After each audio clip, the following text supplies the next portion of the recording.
कि यदि जीवन संघर्ष है तो हम अर्जुन बने। ये विषय हमने आज के लिए निर्धारित किया। आइए थोड़ा सा दृष्टिपात करते हैं अर्जुन के ऊपर। और अर्जुन ही क्यों? वो इसलिए कि महाभारत का नायक, संसार का सर्वश्रेष्ठ धनुर्धर, जिसने अपने जीवन में कभी भी किसी प्रकार का अधर्म नहीं किया, जिसके सामने कर्ण और भीष्म जैसे, द्रोण जैसे और कृपाचार्य जैसे योद्धाओं की भी आत्मा कपकपाती थी, ऐसे उस योद्धा के विषय में इस देश के नहीं विश्व के सारे साहित्यकारों की स्याही सूख गई है। किसी ने उसके बारे में कुछ भी नहीं लिखा। आपको अर्जुन के विषय में कोई साहित्य नहीं मिलेगा, खोज करके देखिए। तो वो अर्जुन कौन था, आज हम उसका थोड़ा सा बखान करेंगे और अपने जीवन में उसके गुणों को धारण करने की कोशिश करेंगे। अर्जुन जब एक बालक है, वो इतना विनम्र, इतना सुशील है कि 105 पौत्रों में से भीष्म का सबसे अधिक प्रेम अगर किसी पर उमड़ता है तो वो अर्जुन के प्रति है। वो इतना लगनशील है,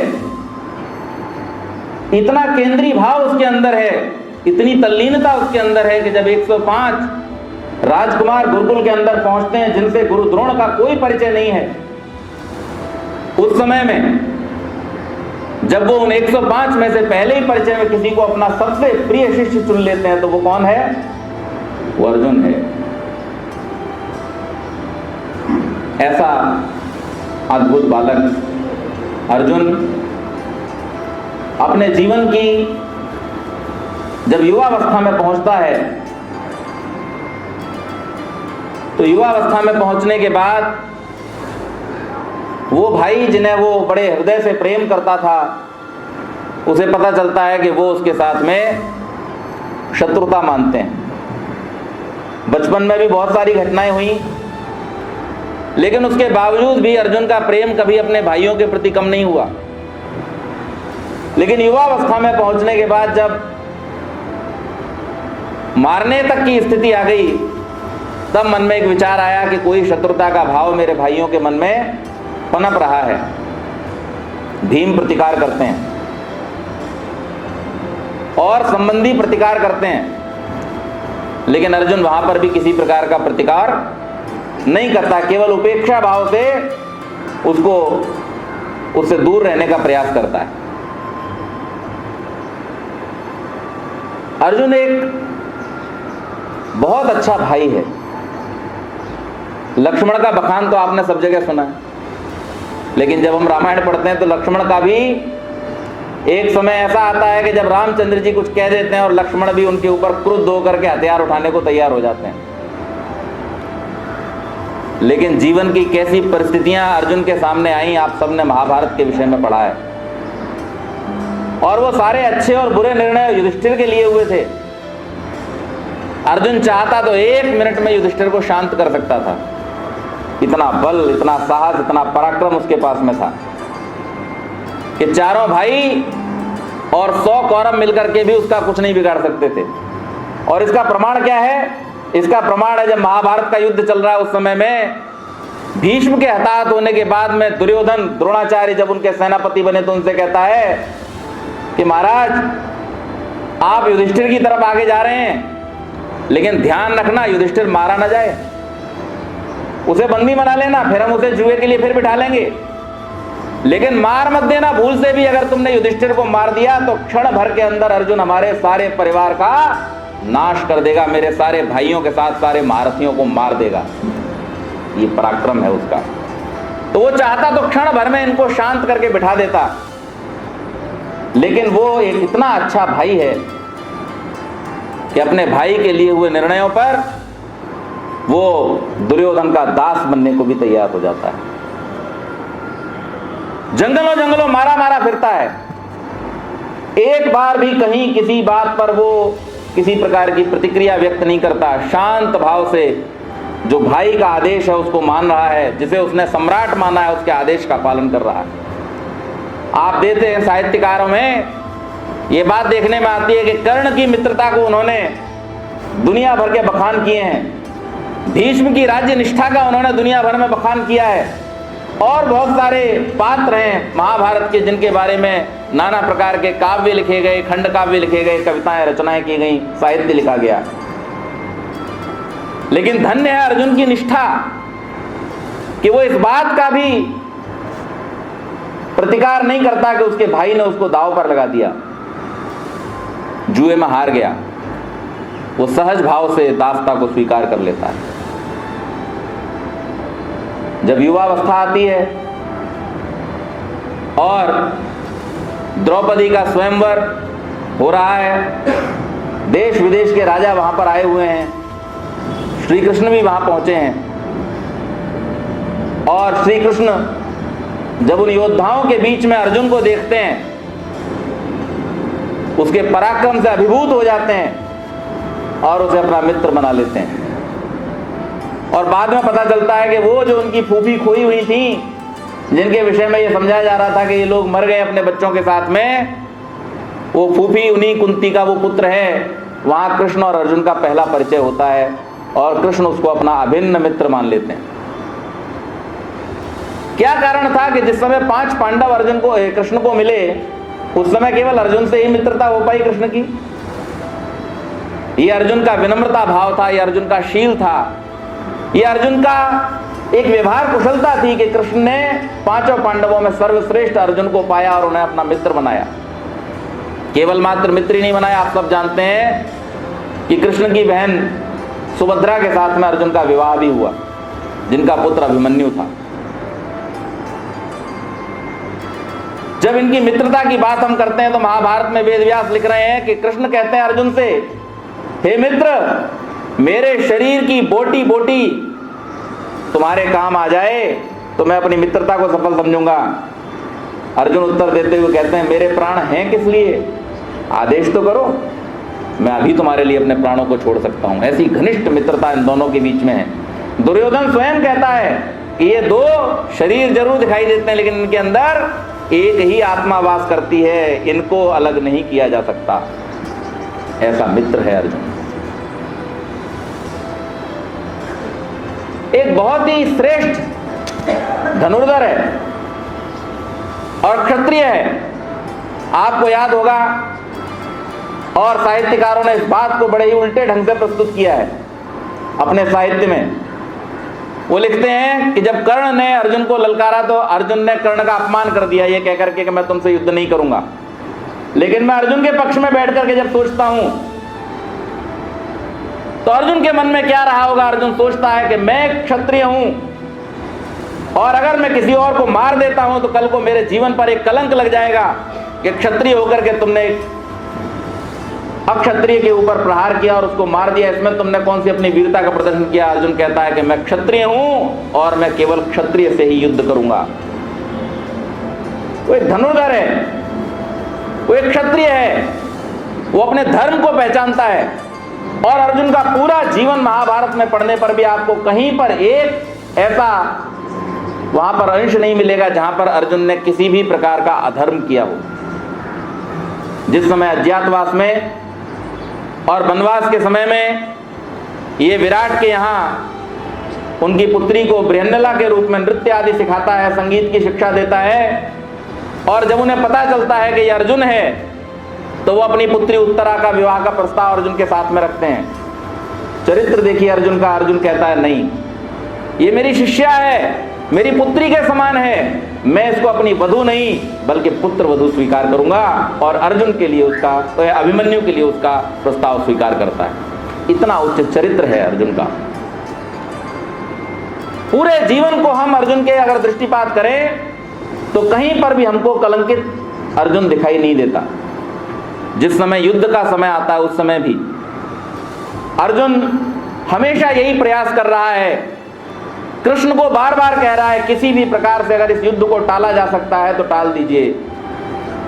हमें छोटे से गांव भी मिल जाएं, हमारा जीवन चलाने के लिए हमें वो भी पर्याप्त है, कोई दिक्कत नहीं है, हम अपना जीवन चला लेंगे, लेकिन हम इस युद्ध को टालना चाहते हैं। श्री कृष्ण भी जानते हैं। एक समय आया जिस समय श्री कृष्ण से अर्जुन पूछता है, महाराज अगर मैं किसी प्रकार से मारा गया तो मेरे भाइयों का क्या होगा? अर्जुन भी जानता है कितनी क्षमता है सब में। अर्जुन कहता है अगर युद्ध भूमि में किसी प्रकार से मैं मारा गया, किसी अस्त्र का प्रयोग करके कर्ण ने या भीष्म ने या द्रोण ने मुझे मार दिया, तो मैं उस समय मेरे भाइयों का क्या होगा?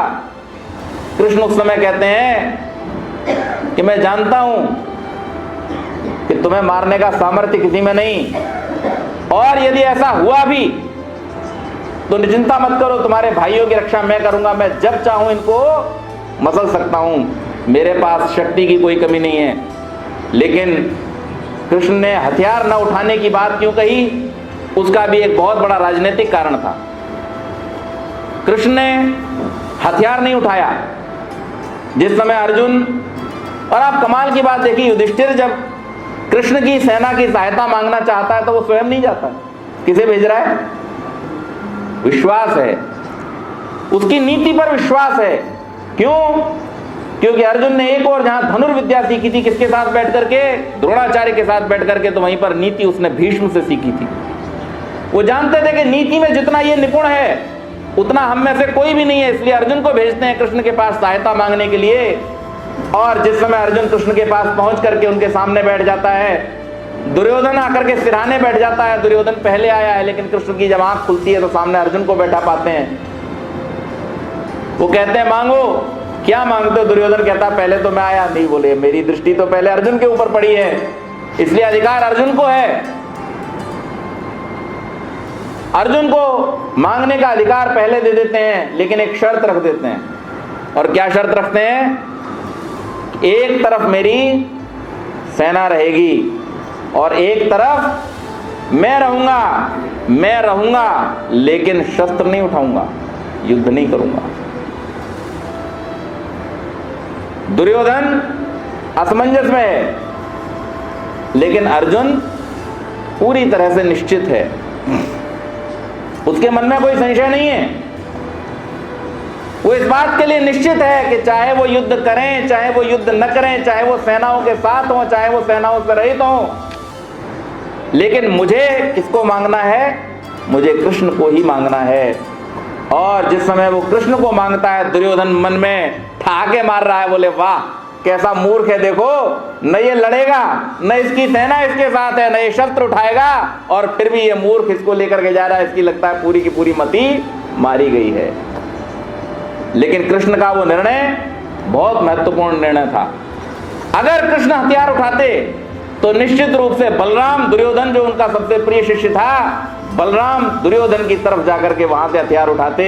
लेकिन कृष्ण को मालूम था मैं तो इसका सारथी बनना स्वीकार कर लूंगा, बलराम कभी भी दुर्योधन का सारथी बनना स्वीकार नहीं करेंगे। उन्होंने एक बहुत बड़ी सेना और बहुत बड़े पक्ष को अपनी नीति से वहीं धराशायी कर दिया।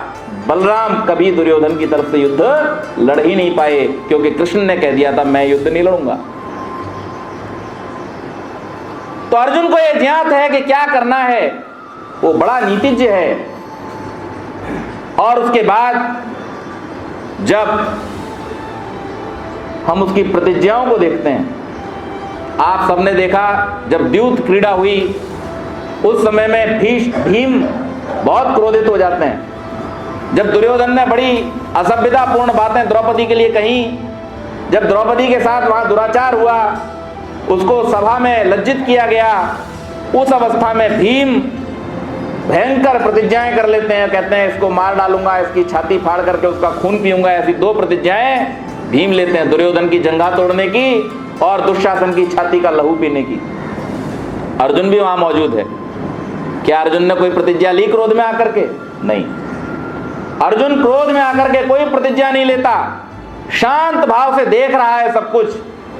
वो कोशिश कर रहा है किसी भी प्रकार से अब भी यह धर्म इनसे छूट जाए और किसी प्रकार ये धर्म के मार्ग पर चल पड़े। जैसे कृष्ण शांत है वो भी शांत बैठा हुआ है।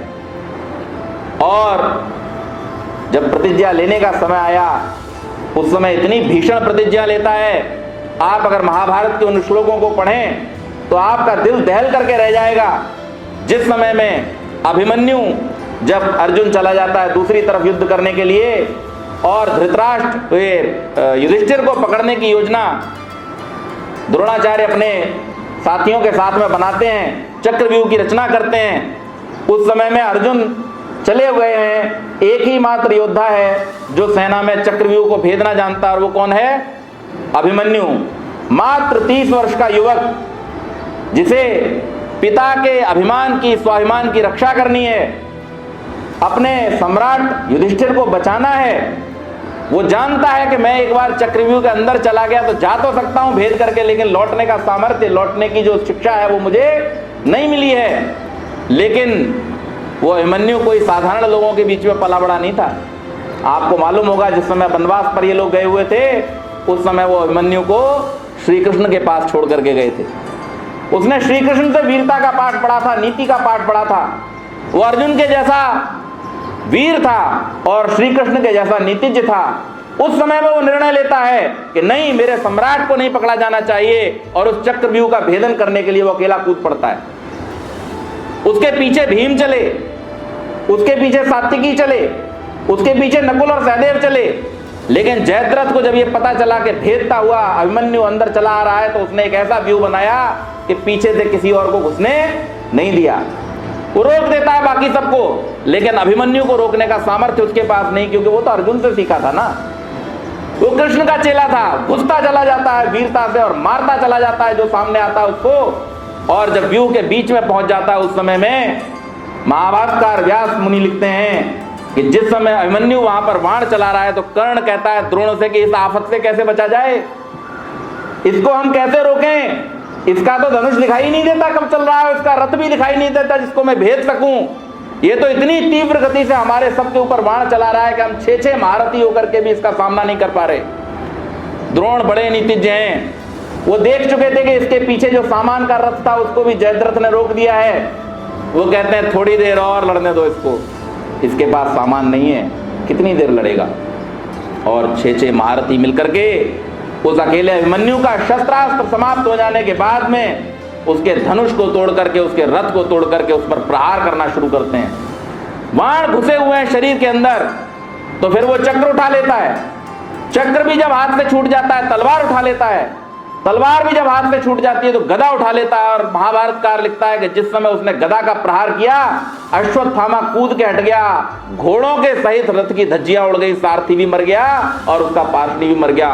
इतनी जोर का गदा का प्रहार अभिमन्यु ने अपने हाथों से किया। इतना बड़ा महावीर जिसका पुत्र हो, जब उस अभिमन्यु को मिलकर के इन सब ने मार दिया, उस समय में अर्जुन एक प्रतिज्ञा करता है, पूरे महाभारत की एकमात्र प्रतिज्ञा, और वो इतनी भीषण प्रतिज्ञा है। जब श्लोक लिख रहे हैं तो वो लिखते हैं कि जैसे सुबह और शाम संध्या न करने वाले को पाप लगता है, जैसे किसी पराई स्त्री पर कुदृष्टि डालने वाले को पाप लगता है, जैसे यज्ञ न करने वाले को पाप लगता है, जैसे दान न करने वाले को पाप लगता है, जैसे प्रजाओं का पालन न करने वाले राजा को पाप लगता है, जैसे ईश्वर की आज्ञाओं के विरुद्ध चलने वाले को पाप लगता है, जैसा अधर्म और असत्य का आचरण करने वाले को पाप लगता है, वो पाप मुझे लगे अगर मैं कल शाम का सूर्यास्त होने से पहले जयद्रथ का वध न कर दूं। ये अर्जुन की एक भीषण प्रतिज्ञा है। और उस प्रतिज्ञा को लेने के बाद जब अर्जुन दूसरे दिन सुबह अपने रथ के साथ श्री कृष्ण के साथ निकलता है युद्ध पर, महाराज द्रोण ने बहुत सुंदर व्यू की रचना फिर से कर ली और अंदर जयद्रथ को सुरक्षित कर दिया है। द्रोणाचार्य स्वयं व्यू के द्वार पर खड़े हुए हैं अर्जुन से लड़ने के लिए। अर्जुन जाता है, मन के अंदर प्रतिशोध है, लेकिन फिर भी गुरु के प्रति उसका जो सम्मान है वो समाप्त नहीं होता। जाकर के गुरु को प्रणाम करता है, कहता है महाराज किसी तरह दरवाजा छोड़ दीजिए, मुझे अंदर जाने दीजिए। लेकिन गुरुवर भी सेनापति हैं, प्रतिज्ञा से बद्ध हैं, वो भी मानते नहीं। वो इन दोनों के शरीरों को बहुत घात करते हैं, बहुत सारे बाण इनके ऊपर चलाते हैं। श्री कृष्ण के भी बाण लगते हैं, अर्जुन के भी बाण लगते हैं। अर्जुन उनके ऊपर एक भी बाण नहीं चलाता। अर्जुन बार बार उन्होंने विनय कर रहा है कि महाराज मुझे जाने दीजिए, मुझे अपनी प्रतिज्ञा पूरी करने दीजिए। द्रोण मानने को तैयार नहीं।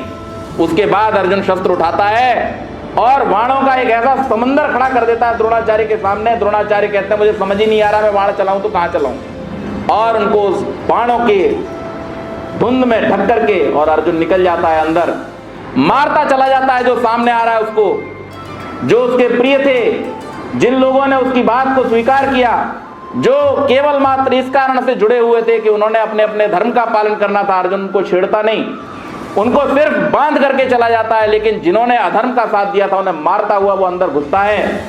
और जब जयद्रथ के सामने पहुंचता है, जयद्रथ छुपने की कोशिश कर रहा है।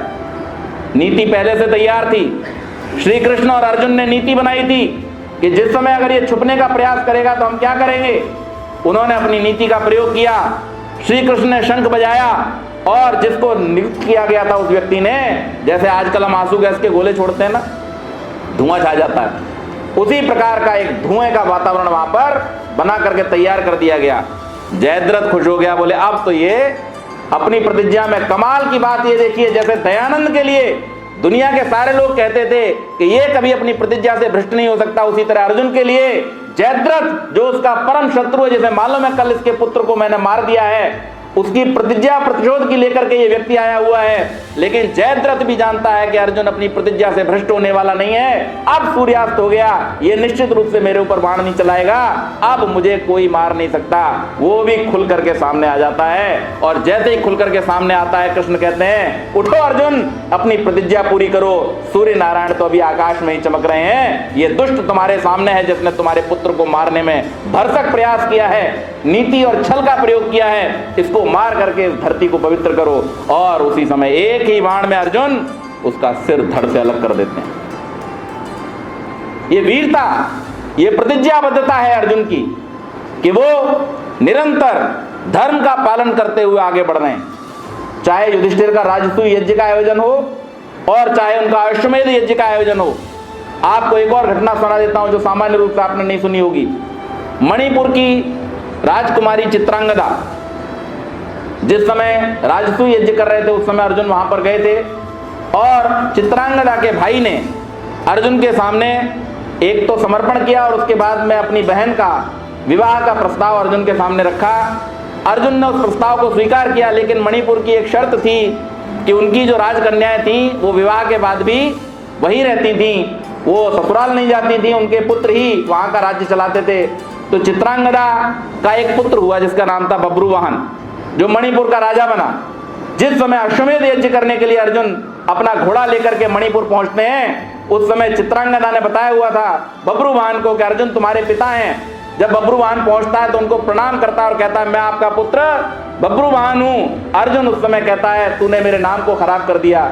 अरे मैं तो सोचता था जिस समय मैं अपना अश्वमेध का घोड़ा लेकर के आऊंगा तो उस समय क्षत्रियों की तरह मेरा प्रतिकार करेगा, मेरे साथ युद्ध करेगा, लेकिन तू तो हाथ जोड़ करके मेरे सामने आ गया, क्षात्र धर्म नहीं है। और उसके बाद में बब्रुवाहन और अर्जुन के बीच में भीषण युद्ध होता है, दोनों मूर्छित हो जाते हैं। और उसके बाद जब दोनों होश में आते हैं, चित्रांगदा दोनों में संधि कराती है और अश्वमेध यज्ञ में फिर बब्रुवाहन भी शामिल होता है, और वहां तक का साम्राज्य अर्जुन ने युधिष्ठिर के अधीन करके रखा हुआ था।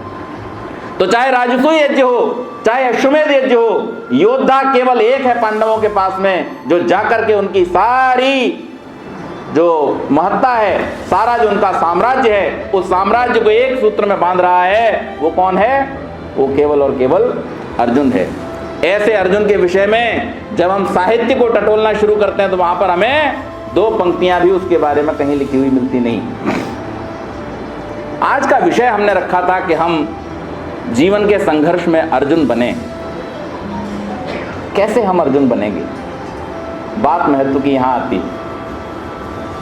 अर्जुन के विषय में हमने सुना वो एक अच्छा मित्र है, वो अच्छा सखा है, अच्छा पिता है, अपने पुत्र के ऊपर आए हुए जो संकट हैं उनको वो समझता है और उन संकटों का प्रतिकार करने के लिए प्रतिबद्ध है। अपने राष्ट्र के ऊपर आए हुए संकटों का प्रतिकार करने के लिए प्रतिबद्ध है, अपने राजा के ऊपर आए हुए संकटों का प्रतिकार करने के लिए प्रतिबद्ध है। लेकिन साथ ही साथ में वो इतना विनम्र है, इतना धार्मिक है, इतना सरल है, इतना सहज है कि अपने भाई के लिए हुए गलत निर्णयों को भी केवल इस दृष्टि से कि ये सम्राट है, ये मेरा राजा है, मुझे किसी भी प्रकार से इसकी रक्षा करनी है, इसलिए वो उनका प्रतिकार भी नहीं करता। जीवन के बहुत सारे क्षेत्रों में हमारे सामने भी अर्जुन जैसी स्थितियां आती हैं। महाभारत का जिस समय युद्ध हो रहा है, जो भी अर्जुन के सामने खड़ा है वो हर व्यक्ति अर्जुन का रिश्तेदार है। जो उसके पीछे खड़े हैं वो भी रिश्तेदार हैं, जो उसके सामने खड़े हैं वो भी रिश्तेदार हैं। और अर्जुन को लेकर के जब श्री कृष्ण बीच में पहुंचते हैं, दिखाते हैं कि भाई देख ले, ये तेरे तरफ, दोनों तरफ तेरे रिश्तेदार खड़े हुए हैं और इन्हीं के साथ तुझे युद्ध लड़ना है। अर्जुन उस समय मन में विचार लेकर के आता है कि मैं किसे मार करके और क्या जीतूंगा। प्रश्न करता है कृष्ण से कि इनको मार करके अगर मैंने स्वर्ग जैसा साम्राज्य पा भी लिया तो उसका महत्व क्या है। वहां पर श्री कृष्ण उसको समझा रहे हैं कि अर्जुन, तुम यहां पर स्वर्ग और नरक के लिए नहीं आए हो, तुम यहां किस लिए आए हो? अपने धर्म का पालन करने के लिए आए हो। तुम यहां पर धर्म की प्रतिष्ठा और अधर्म के नाश के लिए आए हो। तुम्हें यहां पर यह विचार तो करना ही नहीं है कि तुम्हें इसके बाद क्या मिलेगा, क्या नहीं मिलेगा। तुम्हें तो सिर्फ ये विचार करना है कि जब तक तुम्हारे हाथों में धनुष और बाण है, तब तक तुम्हारे सामने खड़ा हुआ एक भी व्यक्ति अधर्म के मार्ग पर चलने न पाए, ये तुम्हारा धर्म है। जब अर्जुन को ये बात कृष्ण समझाते हैं तो अर्जुन उस समय अपना धनुष उठा लेता है और उठाने के बाद में वो ऐसा चलाता है कि आपने देखा महाभारत के युद्ध में लाखों लोग मारे गए। उन लाखों लोगों के मरने पर भी अर्जुन किसी प्रकार का शोक व्यक्त नहीं करता, वो अपने धर्म के पालन में तत्पर हो जाता है। आज हम सभी लोग जब अपने जीवन के ऐसे अवसरों पर पहुंचते हैं कि जब हमारे जीवन में एक तरफ धर्म और सत्य का पालन करना है और दूसरी तरफ आराम है, शौक मौज है, धन है, उस समय हम क्या चयन करते हैं? हम बहुत आसानी से अपने आराम का चयन कर लेते हैं। हम बहुत आसानी से अपने रिश्तेदारों की मनमानी करने का चयन कर लेते हैं। अभी आपने थोड़े दिन पहले देखा उत्तर प्रदेश में सत्ता का परिवर्तन हुआ और जिस समय सत्ता का परिवर्तन हुआ उस समय जब बाद में दूसरी सरकार ने आकर के वहां पर कुछ चीजें खंगालनी शुरू की तो पता क्या चला कि सारे के सारे डिपार्टमेंट, सारे के सारे मंत्रालय, सारे के सारे ब्लॉक, जहां कहीं भी अधिकार नाम की चीज है वो कुछ लोगों के हाथ में डाल दिए गए। कौन है वो लोग? जब वो पता किया गया तो पता चला साहब मुखिया जी के रिश्तेदार हैं सारे। आज आप देखिए समाज में किसी भी व्यक्ति को थोड़ा सा पद, थोड़ा सा अधिकार मिल जाए तो वो अपने रिश्तेदारों को पूरा धर्म के साथ में और लाभ पहुंचाने की कोशिश करता है। लेकिन अर्जुन के जीवन का चरित्र क्या है? धर्म की रक्षा के लिए, अधर्म के नाश के लिए वो न किसी रिश्ते की परवाह कर रहा है, न किसी प्रकार के संबंध की परवाह कर रहा है, न वो नाश की परवाह कर रहा है, न वो युद्ध की परवाह कर रहा है। वो निरंतर आगे बढ़ रहा है। कोशिश की बिना युद्ध के हो जाए, लेकिन जब ऐसी स्थिति बन गई कि युद्ध के बिना काम नहीं चल सकता तो वो युद्ध में भी पीछे नहीं हटता। मित्रता के लिए भी उसका समर्पण पूरी तरह से है, धर्म के लिए उसका समर्पण पूरी तरह से है। आप देखिए कितनी कमाल की बात है कि छोटी छोटी सी बातों को लेकर के महाभारत में नाना प्रकार के द्वंद्व हुए। युधिष्ठिर को अर्जुन ने भी समझाया। क्या समझाया? कि भ्राता जी इस युद्ध के लिए, इस द्यूत क्रीड़ा के लिए मत जाइए। बहुत समझा रहा है, बहुत समझा रहा है, लेकिन उसके बावजूद भी जब युधिष्ठिर इस बात का निर्णय ले लेता है और उसको, आज आप किसी भाई से कहकर के देखो तुम्हारे भाई ने तुम्हें जुए में हार दिया है, क्या होगा? परिणाम क्या होगा उसका? भाई को ही मार देगा, बोले मरने दो इसको, ये कौन होता मुझे जुए पे लगाने वाला। जरा सी कोई बात हो जाती है, आज छोटे छोटे से स्वार्थों के लिए भाई भाई से झगड़ा करता है, छोटी छोटी धन संपत्तियों के लिए भाई भाई से झगड़ा करता है। लेकिन अर्जुन के जीवन से हमें क्या सीखने को मिलता है? एक जो समर्पण का भाव है, एक प्रेम का भाव है, एक बड़े के आदर और सम्मान का भाव है, वहां पर वो अर्जुन उसे समझाने का प्रयास तो करता है, लेकिन कभी उसका प्रतिकार, कभी उससे द्रोह, कभी उससे किसी प्रकार का द्वेष मन में नहीं रखता है। वो प्रेम का, एक प्रेम पूर्ण व्यवहार का भाव सदैव प्रदर्शित करता है। केवल मात्र युधिष्ठिर और भीम के साथ ही नहीं, नकुल और सहदेव के साथ ही नहीं, बल्कि दुर्योधन और उसके 100 भाइयों के साथ भी उसका यही प्रेम पूर्ण व्यवहार है। वो किसी के साथ भी द्रोह का भाव मन में लेकर के नहीं आता, और यही एक असली योद्धा की पहचान है। हम अगर जीवन के संघर्ष में सफल होना चाहते हैं, हम अगर अपने जीवन के संघर्ष में आगे बढ़ना चाहते हैं, तो हमें अर्जुन जैसी नीति अपने अंदर लानी होगी, अर्जुन जैसा शील अपने अंदर लाना होगा। महाभारत पढ़ डालिए पूरा, आपको पूरे महाभारत में कहीं पर एक ऐसा कोई प्रसंग नहीं मिलेगा जहां पर आप अर्जुन के ऊपर उंगली उठा सकें। बचपन से लेकर के जिस समय बाकी सारे छात्र कह रहे हैं मुझे पेड़ दिख रहा है, मुझे चिड़िया दिख रही है, मुझे फल दिख रहे हैं, मुझे सुंदर दृश्य दिख रहा है, मुझे गुरु दिख रहा है, उस समय अर्जुन को क्या दिख रहा है? चिड़िया भी नहीं, केवल चिड़िया की आंख दिखाई दे रही है। और जिस समय महाभारत के युद्ध के समय में अक्षौणी सेनाएं उसके सामने उपस्थित हैं, उस समय में भी उसको वो चिड़िया की आंख अर्थात केवल और केवल श्री कृष्ण दिखाई दे रहे हैं। वो वहां पर भी अपने लक्ष्य से जरा सा चूकता नहीं है। उसे मालूम है कि मुझे क्या चाहिए, उसे मालूम है कि मुझे वास्तव में कहां जाना है।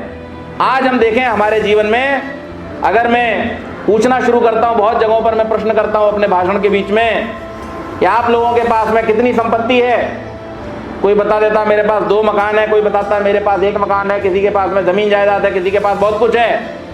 और जब उन लोगों के साथ में बैठ करके हम प्रार्थना करते हैं तो हम क्या बोलते हैं? हे प्रभु, निर्भयता, अहंकार शून्यता, क्षमा, सरलता, स्थिरता आदि हमारी संपत्ति हो। इसकी बात कोई कहता है? आप संपत्ति का प्रश्न करके पूछना किसी से। प्रार्थना हम क्या कर रहे हैं परमेश्वर से? क्षमा, सरलता, स्थिरता, निर्भयता, अहंकार शून्यता इत्यादि हमारी संपत्ति हो, ये तो हम परमेश्वर से कह रहे हैं। और संपत्ति अपनी बता किसको रहे होते हैं? जमीन, जायदाद, गाड़ी, बैंक बैलेंस, मकान। ये हमारी दृष्टि का भेद है, और इसीलिए हम अर्जुन नहीं बन सकते, क्योंकि हमारे मन में कुछ और चल रहा होता है, हमारी दृष्टि कहीं और लगी होती है। वास्तव में अगर हमें अर्जुन से सीखना है तो वही दृष्टि जो हमारे मन का लक्ष्य है, वही हमारी दृष्टि का लक्ष्य होना चाहिए, और वही हमारे कर्मों का लक्ष्य भी होना चाहिए। तब हम वास्तव में जीवन संघर्ष के अर्जुन बन सकते हैं, तब हमें वो उच्चता प्राप्त हो सकती है, तब हमें वो सफलता प्राप्त हो सकती है जिसको अर्जुन ने प्राप्त किया था। अर्जुन युद्ध में अपने पुत्र को गंवा देता है। 5 पुत्र द्रौपदी के और सुभद्रा का अभिमन्यु, ये 6 के 6 पुत्र पांडवों के मारे जाते हैं। 7वां पुत्र घटोत्कच भी मारा जाता है। जिस समय घटोत्कच को मारता है कर्ण, अपनी शक्ति का प्रयोग करके, कृष्ण मुस्कुरा रहे हैं। अर्जुन बड़ा आश्चर्यचकित है, मेरा सगा भतीजा मारा गया है, कृष्ण का भांजा मारा गया है, भीम का पुत्र मारा गया है, और फिर भी कृष्ण मुस्कुरा रहे हैं, क्या बात है? अर्जुन प्रश्न कर देता है, हे माधव, इसके मारे जाने पर आपकी मुस्कुराहट कैसी? बोले धर्म की रक्षा में इसने अपने जीवन का बहुत बड़ा योगदान किया है। ये यज्ञद्रोही था, ये ब्राह्मण द्रोही था। इस युद्ध के बाद अगर कर्ण ने इसे न मारा होता तो मैं इसे मार देता, लेकिन आज इसने अपने जीवन का बलिदान देकर के यहाँ पर धर्म की रक्षा में बहुत बड़ा सहयोग किया है, इसलिए मैं मुस्कुरा रहा हूं कि ये कार्य एक ऐसे व्यक्ति के हाथ से हो गया जो स्वयं यज्ञ और ब्राह्मण द्रोही था, इसलिए मैं खुश हूं। अर्जुन भी प्रसन्न होता है, कहता है निश्चित रूप से इससे बढ़िया गति और घटोत्कच की कुछ और हो नहीं सकती थी। जो अपने जीवन में सत्य को सहन करने की, सत्य को धारण करने की, धर्म के मार्ग पर चलने की ताकत रखता है, वो अर्जुन बनता है। हम लोगों को अगर वास्तव में सफलता प्राप्त करनी है, हमारे बीच में भी एक कृष्ण है जिसने एक उपदेश दिया है हम सबको हमारा मार्गदर्शन करने के लिए। मैं कृष्ण की उस उद्घोषणा का पूरी तरह से समर्थन करता हूं, स्वामी जी ने भी किया है। यदा यदा ही धर्मस्य ग्लानिर्भवति भारत अभ्युत्थानम अधर्मस्य तदात्मानं सृजाम्यहम्। स्वामी जी से प्रश्न किया गया, श्री कृष्ण घोषणा कर रहे हैं, आप कहते हो भगवान नहीं है, महापुरुष हैं। स्वामी जी कहते हैं हाँ महापुरुष हैं, और महापुरुष अपनी राष्ट्र प्रेम की भावना से ओतप्रोत होकर के निश्चित रूप से ये घोषणा कर सकता है कि जब जब इस संसार में अधर्म बढ़े तब तक परमात्मा मुझे ऐसी शक्ति दे कि मैं आकर के धर्म की स्थापना करने में समर्थ हो सकूं, मैं बार बार जन्म लूं। राम प्रसाद बिस्मिल ने भी तो ये लिखा था, हे ईश भारतवर्ष में सतवार मेरा जन्म हो, कारण सदा ही मृत्यु का देशोपकारक कर्म हो। सारे महापुरुष, सारे धर्म प्रेमी, सारे देश प्रेमी इसी बात की प्रार्थना करते हैं कि बार बार हम इस धरती पर आएं और आकर के हम अधर्म का नाश और धर्म की वृद्धि करें। और स्वामी दयानंद ने भी जब जन्म लिया तो उन्होंने भी आर्यों को क्या संदेश दिया? अविद्या का नाश और विद्या की वृद्धि करनी चाहिए, अधर्म का नाश और धर्म की स्थापना करनी चाहिए। श्री कृष्ण भी वही कह रहे हैं और हमारे ऋषिवर दयानंद भी वही कह करके गए हैं। हमें अर्जुन बन करके अपने हाथ में धनुष और बाण उठाने की आवश्यकता है। कृष्ण तो हमारे बीच में भी अभी आकर के गया थोड़े दिन पहले। श्री कृष्ण के उपदेशों को पढ़िए, ऋषि दयानंद के उपदेशों को पढ़िए, वो भी वेद और धर्म की स्थापना के लिए जिए और मरे। ऋषि दयानंद भी वेद और धर्म की स्थापना के लिए जिए और मरे। एक ने गीता का उपदेश दिया, एक ने गीता और गीता जैसे न जाने कितने और ग्रंथों को समग्र रूप से सत्यार्थ प्रकाश के रूप में उपदेश हमको दिया। हम इन दोनों में से किसी के भी उपदेश को अगर अपने जीवन में धारण कर लें तो हम वास्तव में जीवन क्षेत्र के अर्जुन बनने में समर्थ हो सकते हैं। हम सबको चाहिए कि हम परमात्मा की दी हुई इन दिव्य शक्तियों का प्रयोग करें, अपने जीवन में सत्य और धर्म का आचरण करें और निरंतर धर्म के मार्ग पर आगे बढ़ते रहें। यज्ञ करते समय हम रोज प्रतिज्ञा करते हैं, ओम अग्ने व्रतपते व्रतम चरिष्यामि तच्चकेयम तन्मे राध्यताम इदम अहम अनृता सत्यमुपैमि। हे प्रभु, हे ज्ञान स्वरूप, हे व्रतों के स्वामी, हम आपको साक्षी मान करके इस बात की प्रतिज्ञा करते हैं कि हम धर्म के मार्ग पर, सत्य के मार्ग पर सदैव आगे बढ़ते रहेंगे, जीवन में कभी भी झूठ का सहारा नहीं लेंगे। ये प्रतिज्ञा करके यज्ञ करने वाला मनुष्य जब जीवन में दिन भर करने वाले कामों में सत्य और धर्म का ध्यान रखता है तब वो जीवन क्षेत्र का अर्जुन बनता है। लेकिन प्रतिज्ञा की और प्रतिज्ञा करने के बाद में जैसे ही दुकान पे पहुंचे, कार्यालय में पहुंचे, व्यापार में पहुंचे और वहां जाकर के झूठ बोलना शुरू कर दिया, प्रतिज्ञा भ्रष्ट को कहीं स्थान नहीं मिलता। ये बात श्री कृष्ण ने भी गीता में कही थी और ये बात सत्यार्थ प्रकाश में स्वामी जी ने भी लिखी है। जो व्यक्ति अपनी प्रतिज्ञा से भ्रष्ट हो जाता है उसको न कहीं सम्मान मिलता है, न उसको कहीं चैन मिलता है और ना ही वो कभी अपने जीवन में लक्ष्यों की प्राप्ति कर सकता है। इसलिए हम प्रतिज्ञा करें और प्रतिज्ञा करके सत्य और धर्म के मार्ग पर बढ़ने के लिए आगे तत्पर हों। राष्ट्र के प्रति जो हमारा कर्तव्य है, समाज और परिवार के प्रति जो हमारा कर्तव्य है, वैदिक धर्म और वेदों की संस्कृति के प्रति हमारा जो कर्तव्य है, उस कर्तव्य का निर्वाह करने के लिए हम तत्पर हों और आगे बढ़ते हुए अर्जुन की तरह अपने लक्ष्य के भेदन करने में हम सदैव तत्पर रहें। तभी वास्तव में हमारे जीवन लक्ष्यों की प्राप्ति होगी और हमारा इन महापुरुषों के जीवन को याद करने का साफल्य भी तभी होगा। मैं अधिक न कहते हुए यही कहकर अपनी वाणी को विराम दूंगा। इति ओम शांति।